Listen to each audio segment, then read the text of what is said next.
Good afternoon and welcome to an afternoon of poetry. I'm Carol Latham, the Community Outreach Coordinator for the Museum and Cultural Center in downtown Anaheim. We are a local museum where people gather to share culture, make art, lift up our community, and we do this through creative events, exhibits, and educational programming, just like this. We appreciate you taking the time to join us this afternoon. And this program, as you know, is being recorded. This afternoon's presentation features some incredible voices, each with their own unique perspective.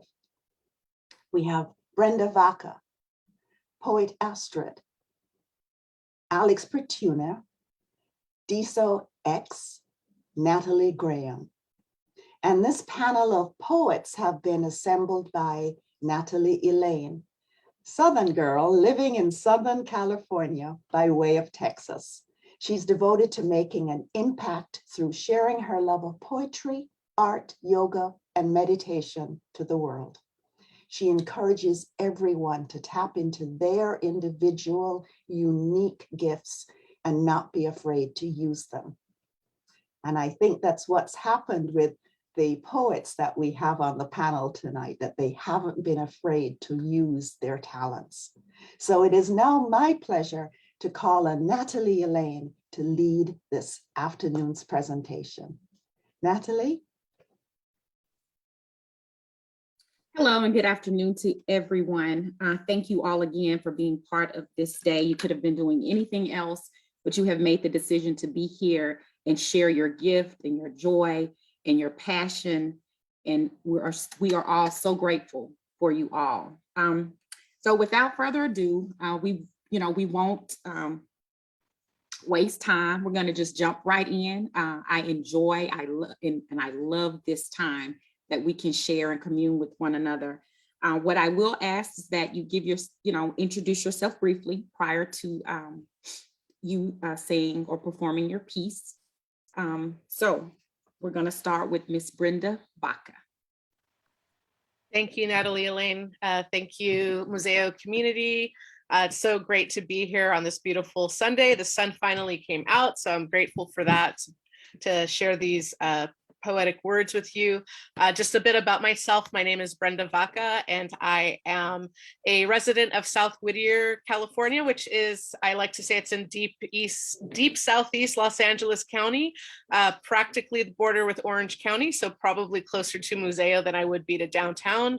I have a recent debut collection of poetry that was released just a week and a day ago. December 3rd was my release date, Riot of Roses. After many years of writing poetry for myself and for those most intimate with me, I have put this book into the world. It is filled with heart, filled with a lot of love, and hopefully a lot of healing for whoever comes across this. So yeah, I'll just dive right in. The first piece I'm going to read is entitled Beloved, and it is a poem dedicated to Dr. Toni Morrison upon her death in 2019. And I know there's a question that might be asked of us later in terms of our inspirations, our poetic inspirations, and although she was a novelist, she is by far one of my favorites. Beloved. You taught me that word, beloved. You taught me the feel of it in my mouth, more than Martin, even more than baby Jesus. You wrote it, claimed it, sanctified it, smudged it, dipped it in honey, and made me crave it. You helped me to remember the smell of the guayabas growing in Papi's huerta, the lemons he squeezes in hot water in the winter y en el mero verano. The sweet smell of sweet peas mommy defends every year, the irises she longs to see bloom in the front yard, the one she manifests in tongues and in a prayer. We, the ones left behind, can learn a thing or two about the wisdom of you, the way you challenged us to love each other, to have compassion and forgive. to harder still, love the self, to learn to sit quiet with our filth and love ourselves anyway.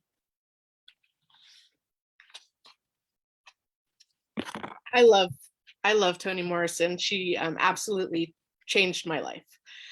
The next poem I will read is called Get Down to Tonantzin, and I read it in honor of Dia de Guadalupe Day, which is today, December 12th, which is celebrated across the Americas. Another spiritual iteration and understanding is Tonantzin or Coatlicue. A woman is dealt a hand of silence. Stuff a sock in her mouth, a fist, a pillow, a mouthful of earth. Remind her of her place. Where is her place? The first time I got down to Tonantzin in a sweat lodge, I opened my spirit to hear a message from ancestors I didn't even know I had. I knew they were my ancestors because I saw my abuelita Eulalia sitting in that circle, and maybe someone who was mi mama Trini. When the heat was a lot to take, I remember Xochitl telling me, get down to Tonantzin. I found that the further I bent, the better I could breathe, the more heat I could take. I ended up somehow cross-legged, yet prostrate, my face in the earth, breathing in her coolness. This is exactly where I need to be. Get down to Tonantzin. Remember where you come from, womb of wombs, resilient mother, but now we've hurt her. She is wounded. Fires from the heavens strike lightning, waters rise as glaciers melt, winds kick up dust that burn the eyes, the shaking of the earth, the shifting of tectonic plates, virus running in our spittle. This is how she heals.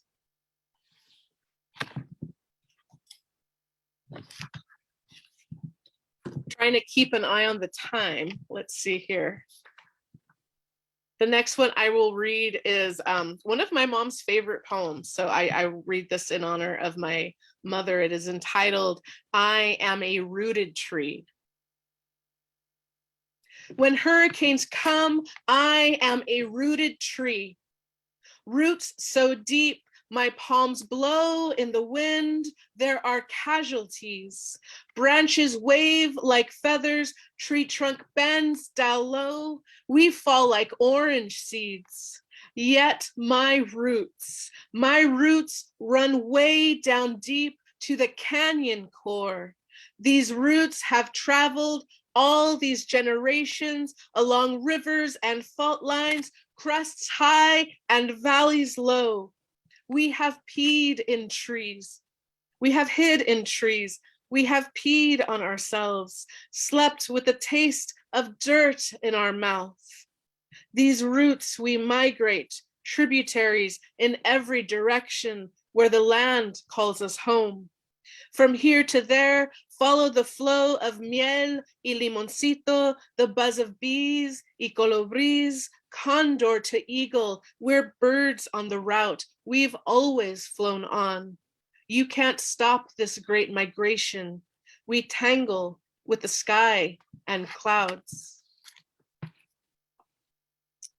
Do I have time for one more? Yes. I think Yes, I'm you do. there. I think I'm right at almost the 10. You have time. Awesome, thank you. 1:11 on the clock. Let's go. This one is called Home. And this is an old poem, but I did want it to be, and it's toward the end of my book. I did want to include it because so much of what I write about is a celebration and a love and appreciation and compassion for home and family. I am lost in the eye of you, twirling in a storm of laughter, in the smell of roses and lime, beautiful as bougainvillea, more potent than guayaba. You rise like the sun in Compton when I was 5. My heart swells with that deep memory, hangs dew-like, lazy as a hammock, as far away as traffic on Wilmington Avenue. You are the sounds of babies crying and church women with their fervent alleluias. Indignant medias blowing in the wind, a game of tag, roller coaster, make me laugh, clowny and commando, the games my sister and my brothers invented. Knots in my niece's chocolate hair, matching lunares on my nephew's cheeks. You are the bite of chile del árbol and the tanginess of tomatillo and the crispness of a radish. In the burst of a peach, my papi's black mustache, mommy's curls like slinkies, the rolling thunder of my tío's laughter, roosters and lawnmowers everywhere, everywhere. Thank you so much. Thank you for listening. Again, these poems can be found in my collection called Riot of Roses. Out now, you can hit the link in my bio on Instagram and on Facebook. I'm happy to share that in the chat or wherever it's helpful, or you can find it wherever books are sold. So there's my little pitch from my book, baby. Thank you for listening. Thank you, Brenda. Thank you. Those were very powerful poems, very derived in your culture. And I like how you immersed in well, I refer to this as Spanglish, but you guys, you use English and Spanish within your writing, which is, I love that. I love that. I love that. Absolutely. Thank you. Thank you. I love using that. That's a new language for us all. Maybe not that new anymore, but right. It is its own language. Yes. Okay, we're going to move along to Alex. Hi, thank you, Muzeo, and everybody for joining us today.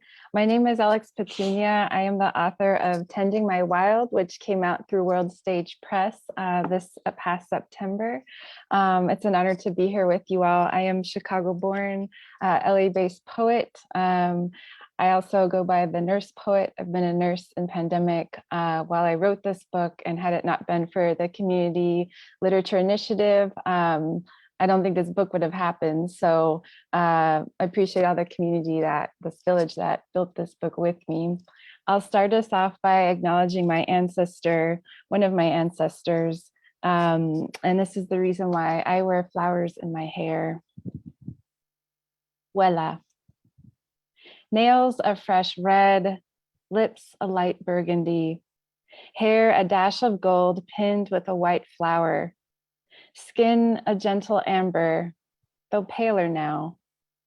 But that anemia didn't steal her glow, and that diabetes didn't crack her skin, and that stiffness in her lungs didn't stop her from laughing, and that arthritis didn't stop her from dancing with me next to her hospital bed, and that failing heart never stopped her from loving each of us beyond a heart's capacity. I paint my nails a bright blue. I pucker my lips a faint magenta. I nestle a freshly fallen petunia in my auburn hair. I proudly smile her smile on these cheeks we share. Together in my memory and my blood, she's always laughing with me, and she's always looking so gorgeous. Thank you. So that's a poem for my abuela. And I had the honor of meeting her at age 10 when I met my father. And it's been quite a journey growing up as a kid, being white and Puerto Rican. And so kind of navigating those worlds. And I write of that in my book. I also write of my mother and her resiliency. So I'd like to share a poem. And I want to just offer that there's a content warning here for domestic violence. Lilac Refuge. The lilac bloom signaled escape. Lake breeze perfumed the house with its floral softness, offering a moment to pause, close your eyes, and breathe in relief. The lilacs were the summer invitation to escape winter's fist. We'd scream in water sprinklers from sunrise to dusk, live outside in bathing suits and sneakers, dirt street cheeks and sunflower seed shells, basketball battles and bonfire nights, cartwheels and grass-stained jeans, downhill scooters with skinned knees, mermaid sunsets rippling on the lake. We'd free ourselves with sweat and sun, until looming mountains of beer cans rose up with the moon.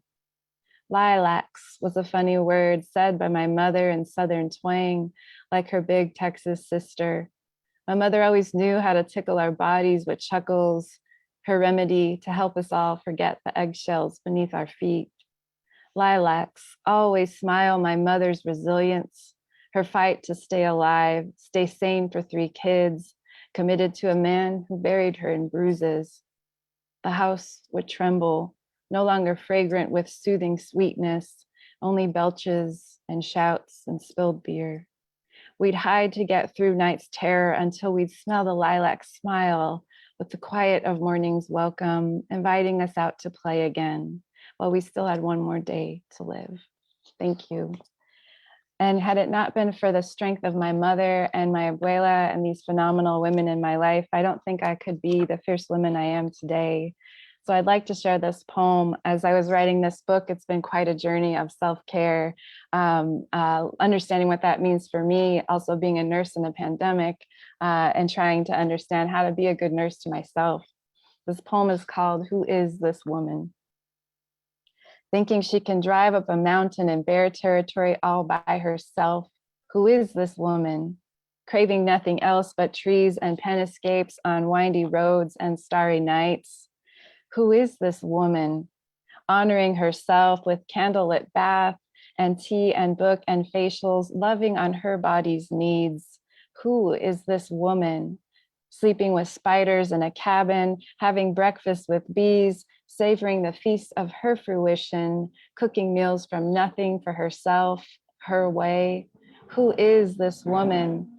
Asking for the space to hide, leaving behind work, partner, friends, family, saying yes to her soul's guidance, her poetry, her healing, and no to everything else. Who is this woman? Facing her demons head on, knowing only she can do this work, praising herself for venturing outside of fear's limitations, making her own way on the solo hike, exposing her vulnerabilities to the creatures that pounce, shifting weakness into the power she always had, protecting herself like a mighty bear, walking free. Who is this woman doing all this regardless of her mother's worries over lions and bears, regardless of the women in her family always putting themselves last, regardless of all the to-dos waiting for her at home, regardless of society telling her all the ways she is not woman enough? She is this woman, baring her teeth to sustain boundaries, heeding freedom's whisper in this yes to self. The sun and moon are always ready for this goddess to live her poetry wherever she roams. She is this goddess called Mountain, reclaiming herself, her unspoken, her waiting wisdom, her enoughness, her visions cast into dream smoke. This mountain is me, and I welcome myself home. Thank you. And I'll close with one more piece. And I often tend to write with repeating lines. I've noticed this. And I just wanted to honor that we have a powerful feminine presence here today. And one of the most powerful ways that I've connected with self and with community is through the earth and nature. And so I'll close with this piece. She finds a way. Miracle hot springs, nestled on a mountainside, 120-degree droplets prance down rocks to connect with 40-degree waters of the Kern River. A miracle, not just because of the secret seepage of nutrient-rich well-being offered from a generous mother's heart. The miracle is the magnetism attracting beings from all ends of the globe to unexpectedly soak together. The miracle is the kaleidoscope of tongues from continents beyond, glittering all at once in her waters, understanding only words unspoken in the whispering mist of her spring. The miracle is the sharing of drink and smoke and food and buckets to cool and laughs to warm. All of these gifts from strangers the world told you never to accept. The miracle is the creation of space for each to have a nook in this sacred pool. No apologies for taking up space. no hesitation to let new arrivals in, only smiling together, pausing together, replenishing together, melting together in this one mother's womb. The miracle is the gratitude for the divine medicine that this mother offers us, shedding the hatred that divides us, submerging communal pain into this mother's graceful waters, releasing our burdens into the rapids of the Kern. The miracle here is there is no currency, no creed, no colors, no wars. There is only her playful children at peace, held in the bosom of their mother's wisdom, free amongst strangers who become new kin. Our mother is an oasis of healing coexistence. Together we are her precious miracles. Thank you. Thank you for holding space for my words. My book is Tending My Wild through World Stage Press. Thank you, Muzeo, for having me here today. And thank you. I absolutely love the vulnerability in your work. It's obvious, the truth, very, how can I say, moving. If you listen, you have to listen to the words. And so much that it's kind of prompted me to say something. I knew that I did say earlier that I would not say a piece, but in light of Miss Alex and how the energy is moving, I've decided to say just a small piece, if you guys don't mind. To the men who don't know how to love a woman, you are genocide. But with your words and with your actions, you carve out a nation from its womb when you plant your seed in her, but are never there to reap it, because you yourself were premature. You know nothing of harvest because you take pride in counting the dead buds that stain your bed at night. Because unlike other little boys, your age, you were never taught to count stars. Instead, so you thrust yourself to sleep to the tune of her naive moans, caressing you into a dream that led you to believe that somewhere between her legs lay the throne of your manhood. Excerpt from the book I'll Never Write.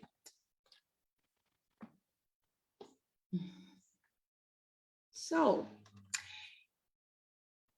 yes, Miss Alex, moving me to the energy that I'm feeling and how we will proceed.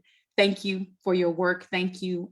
Please put the link to your book in the chat box as we move forward.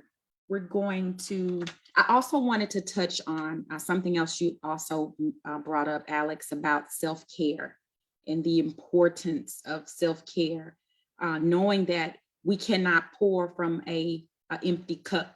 We have to replenish ourselves, mind, body, and soul, and it's so important.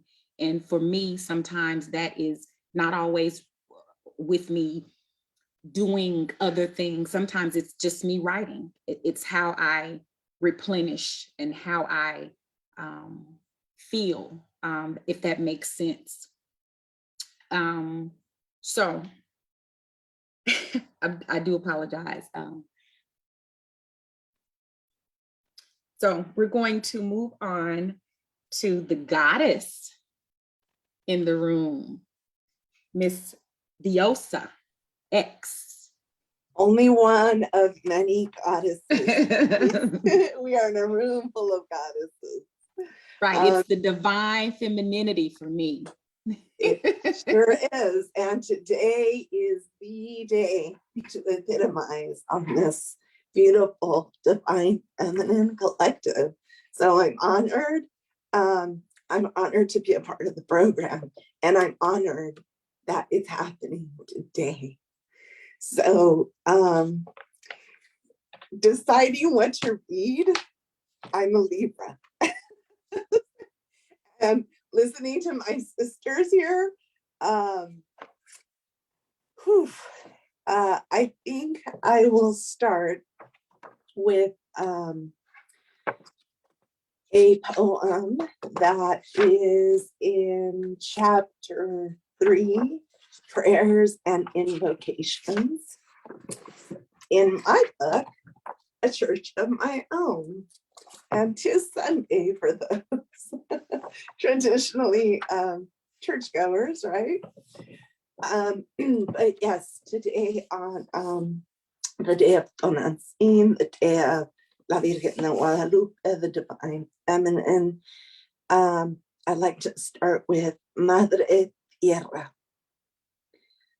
Terra, Eloi, Pachamama, Gaia, She, Nana, Echedi, Unshi, Maka, Tonantzin.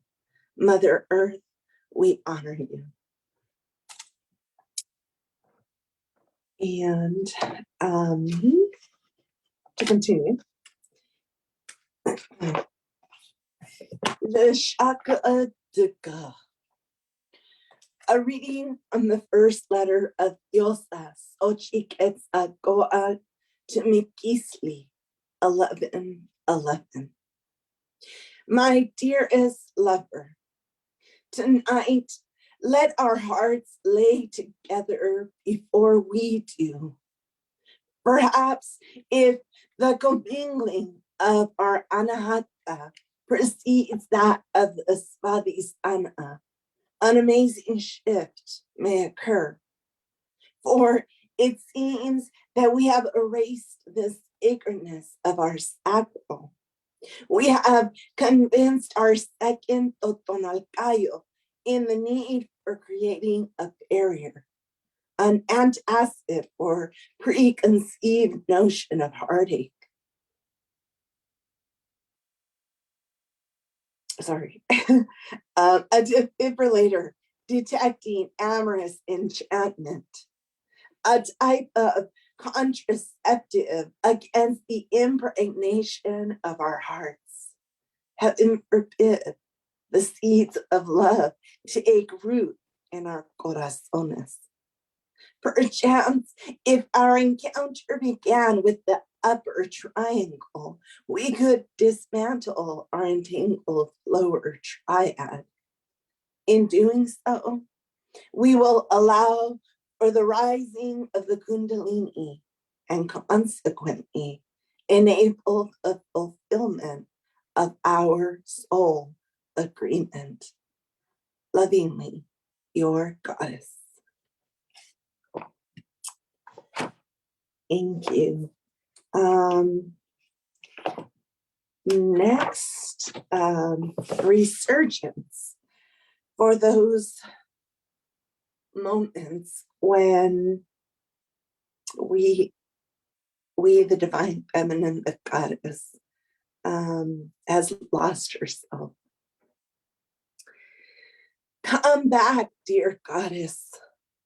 I know how long it took you to finally let him in, and how he in turn invaded your home and infiltrated your world. You are not to blame, or even Jesus had a Judas. It is the greatest of friends and the best of lovers who hold the keys to our pearly gates. And just as Jesus will one day come again, it is now time for you to make your comeback. Thank you. And so, a lot of times I have a lot of poems that are difficult to digest, especially for the divine masculine. And so today I wanted to bring the softer side of the duality, healing the divine masculine one man at a time. Deep down in their souls, they send out a calling to the universe, and the response is sent in the form of a human angel, a gentle and loving goddess. They long to be held, They long to be healed at the very core of their existence.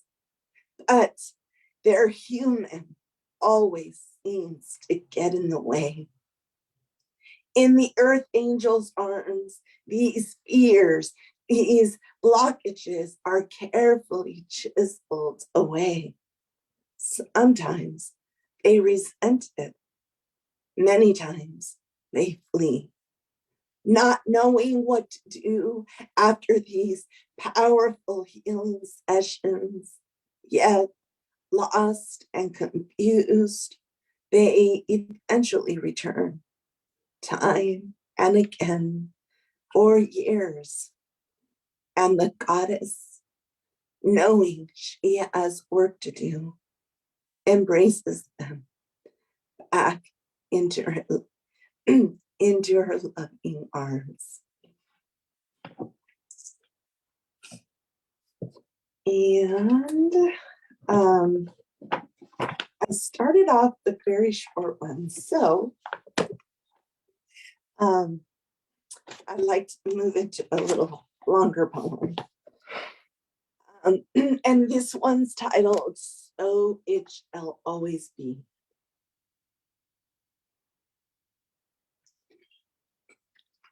I'm sorry, Diosa, could you repeat the title again? So it shall always be. In the very beginning, when God had created the heavens and the earth, there lived Adam and Eve in the Garden of Eden. There was no wedding, no marriage license, no judge, minister, witness, church, or courthouse. There was no government or religion dictating the norms of this sacred union. Nothing existed but this man and this woman and their God-given love. In an ancient time, in the time of the butterflies, there lived a man and a woman in a place known as Atlantis. And in that paradise, this man and woman were created to be divinely one, destined to be reunited over several lifetimes. During that particular existence, not a single written agreement served to bind that sacred union. Nothing existed but this man and this woman and their never-ending and unconditional love. Not too long ago, in the emerging phases of the sixth sun, there was a man and a woman who lived in a place called Aslan. Divine Mother saw that they were alone, that these twin flames needed to reconvene. And so it was during their mutual Gregorian birth month that the goddesses orchestrated this encounter. 'Twas ancient grandmother medicine and beautiful crystal skulls that brought these two together. Rightfully so, the celestial female nation conspired. Nana Jahe and Kamesini, the maidens of honor. Yet in this lifetime, as in every other, there was no need for any contract to prove this everlasting merger. Despite the many assaults hidden behind society's crosses and starry flags, there was never any government or religion strong enough to dictate the norms of this sacred union. Nothing existed but this man and this woman and the eternal flame of their infinite love. And so they lived in Aslan, as in all other times on earth, undocumented and unafraid, preparing for the conscious reunion of their next existence. Thank you. And I'll end with the shortest one. Morongo Preserve. Oasis in the desert, nestled in the foothills, a wildlife sanctuary. My wildlife sanctuary. Thank you so much. It was an honor being here. Thank you. Thank you. Thank you. Thank you for gracing us with your words. And also, if you have the link to your book, you can put that in the chat for us. I just love your name, Diosa. And I really wished I could pronounce your last name. I really do. Could you say it for us? Diosa Xochiquetzalcoatl. Oh, I'm so sorry. I'm not going to butcher that name up. It's a beautiful name. Beautiful, absolutely beautiful name. So moving on, we're going to move on to Dr. Natalie Graham here, right here in Orange County, right here in Orange County. This is a really weird story, not weird, but kind of cheesy. So when I called Dr. Graham, I was like, hi, Natalie, this is Natalie. And then after I said it, I said, oh my gosh, I sound so stupid. But nonetheless, it's okay. We were able to get her to be a part of our panel, and we're ever so gracious. She's the Orange County Poet Laureate. So without further ado, Dr. Natalie Graham. Thank you so much, Natalie, and all these lovely poets and Muzeo. It's always an honor to share the stage and the internet with so many fantastic people. So I appreciate being here. I am a faculty member. I'm the chair of African American Studies at Cal State Fullerton. You can, if you're interested in connecting with me on social media, you can follow me on Instagram. There's my link. And also I do have a book out called Begin with the Failed Body from University of Georgia Press. If you want to check that out, it's there. One of the things that I love to do is connect with folks on a regular basis to talk about books. And so I co-host with some other folks, what we call Black Book Chat once a month. And so we read books the first Saturday of every month. And I'm so excited. This Saturday is falling on New Year's Day, and we'll be checking out Incendiary Art by Patricia Smith. One of my favorite books, one of my favorite poets. So hopefully folks can join us there and have some time to chat about books with us. I'm gonna start by reading, actually gonna start by reading a poem by Ross Gay. It's just from the catalog of Unabashed Gratitude. And I love Ross Gay, and I'll put the title of his book as well into the chat when I'm done. I just didn't have it primed. I always like to start my reading by bringing another poet into the room. So it's called Ode to the Flute. A man sings by opening his mouth. A man sings by opening his lungs, by turning himself into air. A flute can be made of a man. Nothing is explained. A flute lays on its side and prays a wind might enter it and make of it at least a small final song. And that's Ross Gay, amazing poet. I love that poet a lot. I love that book a lot. And the poems that I'm going to read are really, gosh, if it could be an ode or an honor of, it would be in some ways. At the same time, it's ode to my son, in honor of my son, and also to my mother at the same time. You know, being a mother to a son, I'm always thinking of her again and again. The first poem is called The Watcher, Visiting Hours. The prison rises from slanted ground, from a loose slat in the earth. At first sight, through the heat, seems blowable, lucent. We wait for your brother. I tell you about the watcher's eye, his knowing, his quick flickering, the lights he carries. You say he sound like a devil. The whole landscape is machine, hammers its own doors open and shut.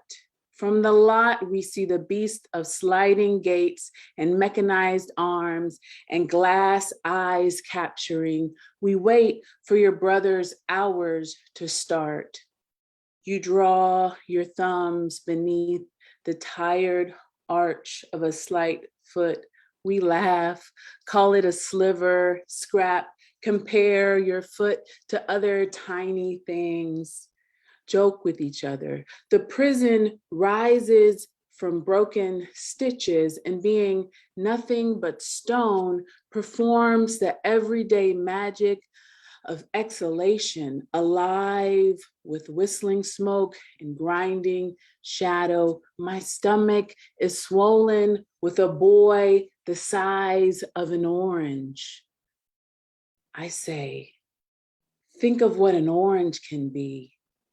Not just food, but the seed inside a seed like God. Rot too. You say it can rot too. Rot is always gathering in its patches.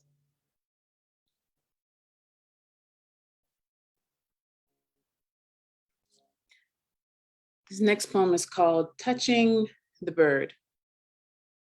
A panicked boy calls me over to kneel with him, grabbing the air in his fist, twirling his fist in the air, punch, punch, punch, then his mouth open, silent.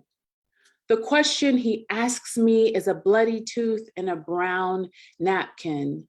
This is the day's first brightening. The cloud swept off toward the river, the boy prickled with grit, our shadows thrown over, the dead magic of a half-crushed hummingbird, wilted, silent. The tuft of a straw wrapper stuck under its bird head, tuft fluttering, feathers fluttering, its dead bird eye wedged out by some skittering insect, its dark insides open to the air. Legs, crumbles of brown straw, the iridescent shimmer of its waving body scuffed murky blue. I roll the cracked bird into the stiff curl of a magnolia leaf. It flops into the miniature canoe like a stuffed toy. You can't pray for a dead bird to fly. You can't even touch it with your fingers. The boy knows how death oils itself into the skin, knows we are covered with holes, minutes away from drowning. The boy knows a boy can't touch a dead thing without its soft little death touching him back.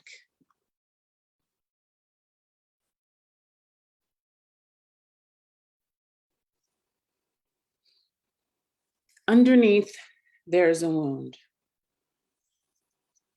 There's a man who writes poems about letters, or poems that are letters from soldiers, or who writes letters to the soldiers who die with blank faces.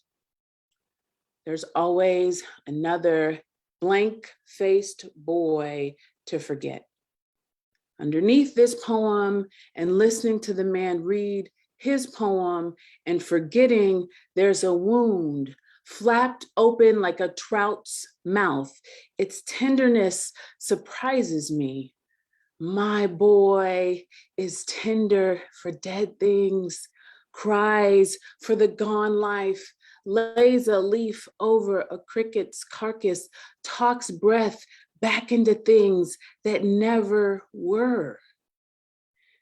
Seeing the socket where a fish's eye had been at the dinner table, the hole behind the eye, I forget the soldier who was not a metaphor for loss. The life behind the poem, the wound and blank, all of it. I fail to remember. I refuse to touch another mother's flickering body, even to warm mine. Another blank-faced boy dying, mouth open, still moving, his body shuddering like a huddle of velvet ducklings.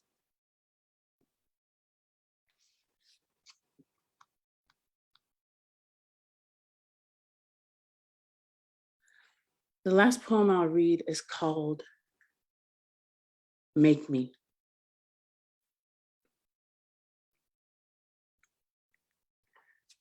His hands make aspire. I teach him the word steeple. We dream at God. I say, God, be close to us. He says, if God can't make me a bird, who can? His heart, a ripe peach, his wild boy song, jubilant fire. He's luminous, and I'm afraid of the shadow. When I say matter, when I say lives, when I say Black, what I mean is marvel. I mean, look, I mean, love. I mean, I will stand for you too. I mean, beauty, the pinnacle, his brown hands make, his brown face rising, draped in ginger lamplight. Thank you.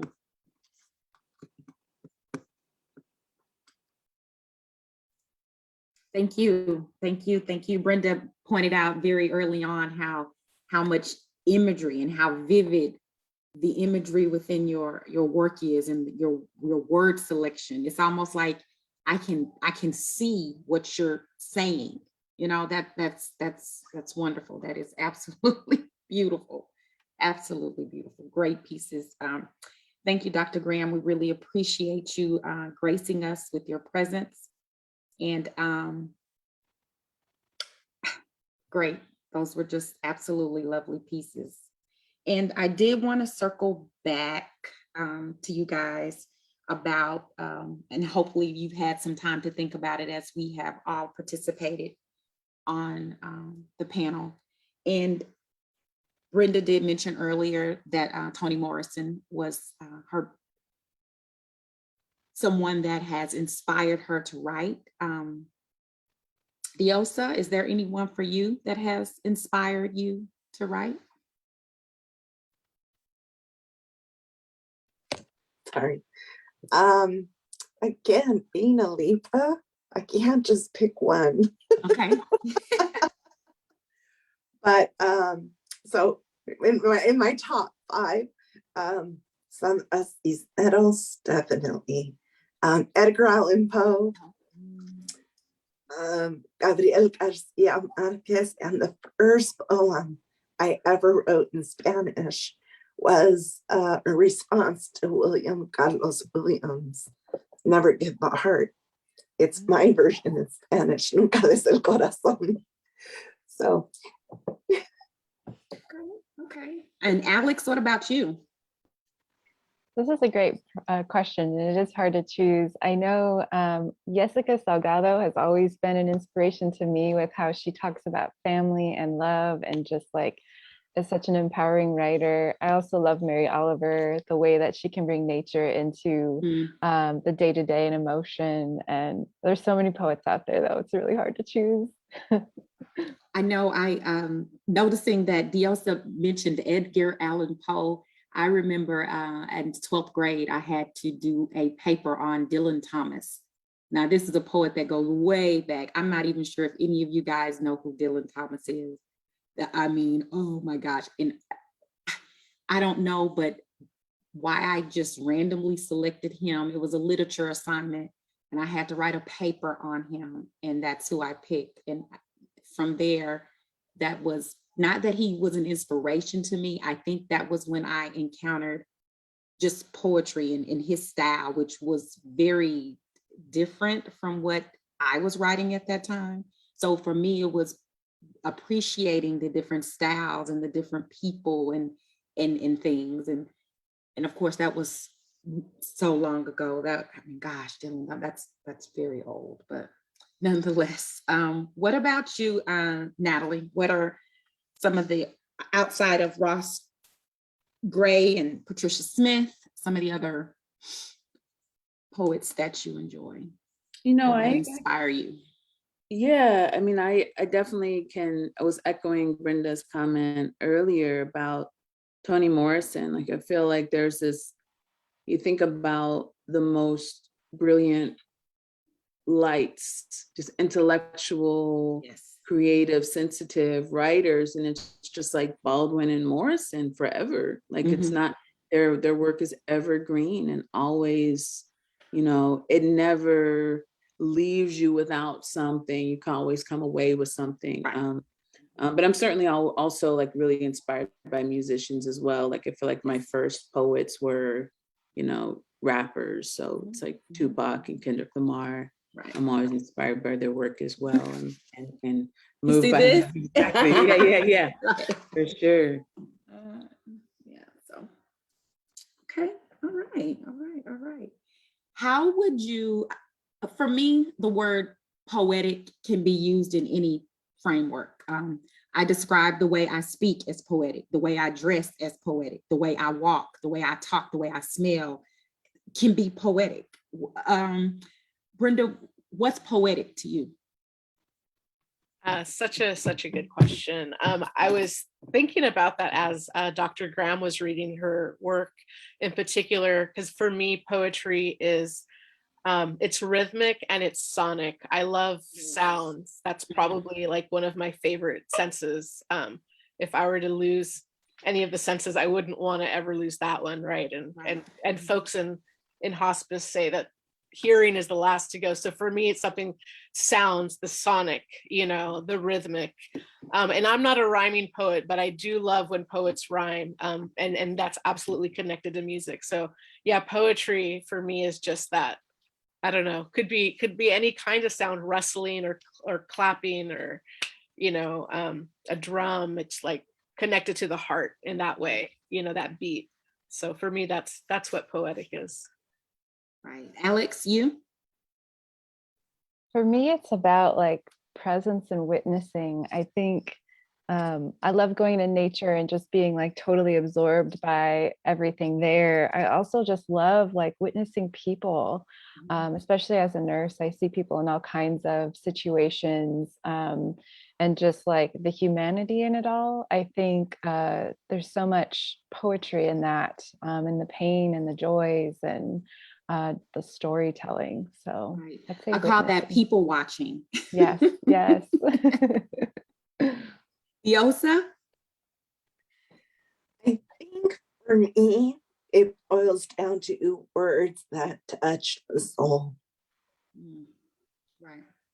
Yeah. And there are many words that can touch and even pierce the soul, good, bad, and different. So we all have to be mindful of those words and those words that we put out in the atmosphere, whether they're good or bad or whatever the intention behind those words are. So yes, words are very powerful, the words that we use, whether they're to uplift or to tear down, it definitely can do it. So yeah, that is definitely a great point, that just the word of it is poetic.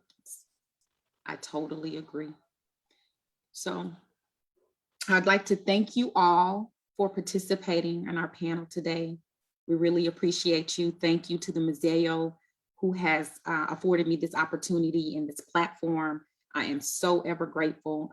They are very patient with me.